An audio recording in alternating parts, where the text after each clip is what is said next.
I'm all about family, and I'm a Christian who's a member of the Lutheran Church in Anderson, and I'm a conservative person. I've been blessed with good health and 4 dedicated and loyal ladies. Will you please rise, ladies?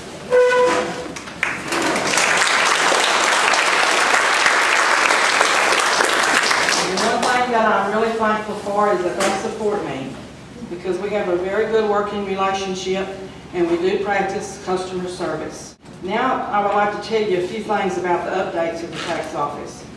We've been registering vehicles online with credit cards for 5 years with the state and by mail for many, many years, as long as I can remember.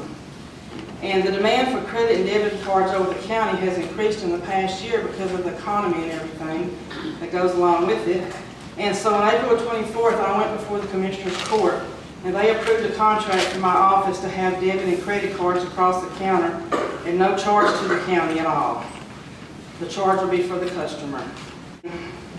It really has been an honor for me and a privilege to have worked for you in the past, and I'm seeking your support in the future with experience, knowledge, dedication, honesty, and friendly customer service. It's my goal to treat you, the taxpayer, with the same service that I would expect to be treated with, and manage the tax office with efficiency and professionalism. One thing I will never forget is that I work for you, the taxpayers of Grimes County. And if you have a problem with my office, you come to me and I'll do everything I can to correct that problem. If you're satisfied with the service you receive in my office, then I'm asking you and thanking you for your support and asking you to vote for me on May the 29th in the Republican primary. My staff and I will continue to practice friendly customer service and collect your tax dollars with a smile. Because they have to come to your office to stay legal on the road, that doesn't mean you ignore the wants and needs of the customer if they are feasible. More accessibility, better hours, and possible satellite locations in the north and south end of the county are needed. As an elected official, you do get a paycheck. I'm a firm believer that you should be accountable and have to work for your salary. There are a lot of companies where the employees have to punch a time clock when they go to work. Our commissioners are on call 24/7. Our sheriff is on call just the same. Sometimes I wonder if he sleeps or if he takes time off. Most of our constables have to work in the evening and on weekends. I have even an elected county attorney working on Saturday and Sunday evening.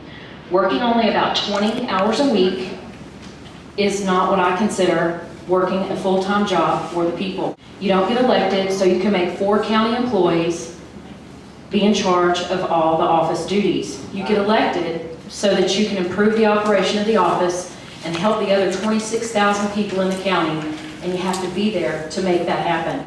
Electing officials is not a popularity contest. They are public servants.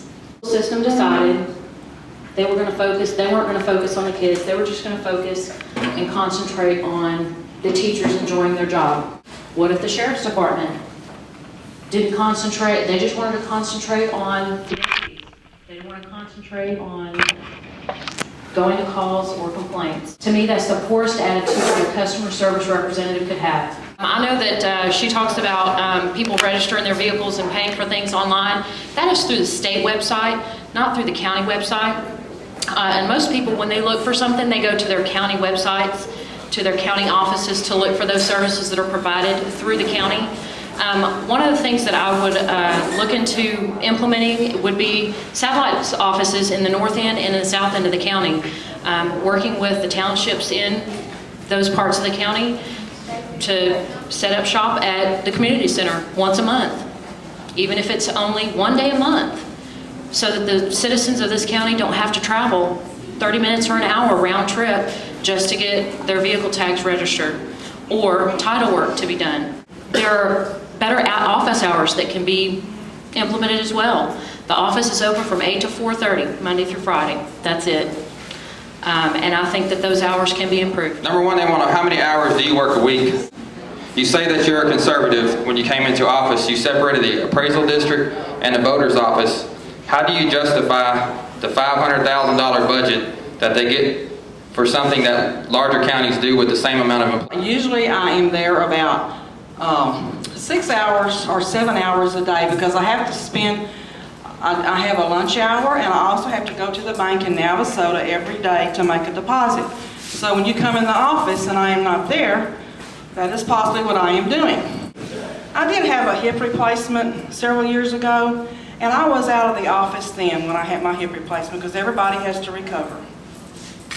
But I'm fine now and everything is going well, even though there has been some rumors that I'm in ill health, and I want to clarify that I am not. Okay, and as far as the taxes, in 2004, Mr. Sullivan, about 2 years before that, I think it was, he has a new building where the appraisal district is. And we had a real problem because his building is accessible to handicapped people much better than ours is, because the only place in our building is to park in the back or come up the steps. Okay, so you would have an older person who would come to our office to pay their taxes, and they would not have their homestead exemption, over 65 exemption. So they would have to go over to Mr. Sullivan's office and get their exemption, and then come back to my office and pay their taxes. Well, that was very inconvenient when it could have been done all at one location, and convenient for the, taxpayer. Okay, so he and I discussed it, because every year it took us about 6 weeks to balance our the tax rolls, his appraisal roll and my tax roll. And it just took too long, and so we decided that I would get a computer system that was compatible to his. Well, we checked into it, and that was between $150,000 and $200,000, and we couldn't see any point in having 2 huge computers in Grimes County when all he had to do was just add the county and the Iola Fire District onto his, because he was already collecting for everyone else, every entity in the county. So that's why, and I thought long and hard about it, because it was my decision to do that. I had to sign off on it, but I had people that came to me and encouraged me to do that. And after it had been done, I have had no complaints. The only complaint I had was that they could not come into the office and visit with the girls and I. Years ago when I worked for Mr. Jolly, I know some of you remember, we would sell license plates one time a year. And he and I spent numerous hours here in this building selling license plates to the customers. And at that time it would have been more expensive to have them mail it in because of the postage and everything. And then I continued to collect taxes here until I didn't have them anymore. And one thing about the satellite stations and everything, they're really good. And if you have them in one part of the county, you should have them in every part of the county. Because one person is important as the other person is. But I have to remind you that you can't do anything if you do not have it in your budget.